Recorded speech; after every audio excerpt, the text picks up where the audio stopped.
Hi అండి. సింపుల్‌గా ఈ వీడియోలో చూపిస్తున్న విధంగా పాస్తా ప్రిపేర్ చేయండి. పిల్లలు కూడా చాలా ఇష్టంగా తింటారు. దీనికోసం అయితే ముందుగా పాస్తాని బాయిల్ చేసుకొని పక్కనుంచుకోండి. ఆ తర్వాతకి క్యారెట్, టమాటో, ఆనియన్, పచ్చిమిర్చి, కరివేపాకు సన్నగా కట్ చేసుకొని పక్కనుంచుకోండి.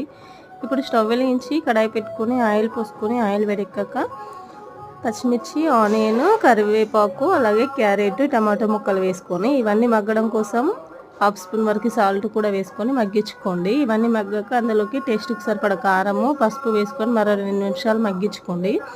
ఇప్పుడు అందులోకి టమాటో కెచప్ వేసుకొని కొన్ని వాటర్ వేసుకొని సూప్ అనేది చిక్కగా వచ్చేంత వరకు చేసుకోండి. ఆ తర్వాతకి దీంట్లోకి బాయిల్ చేసుకున్న పాస్తా వేసుకొని బాగా కలుపుకొని సన్నగా కట్ చేసుకున్న కొత్తిమీర వేసుకొని స్టవ్ ఆఫ్ చేసుకోండి. అంతే అండి, ఎంతో టేస్టీగా ఉండే పాస్తా రెడీ. మీరు ఒకసారి ఇంట్లో ట్రై చేయండి. ఎలా వచ్చిందో కామెంట్ బాక్స్లో కామెంట్ చేయండి. వీడియో నచ్చితే లైక్ చేయండి. ఛానల్ని సబ్స్క్రైబ్ చేసుకోవడం మాత్రం మర్చిపోకండి. Bye bye.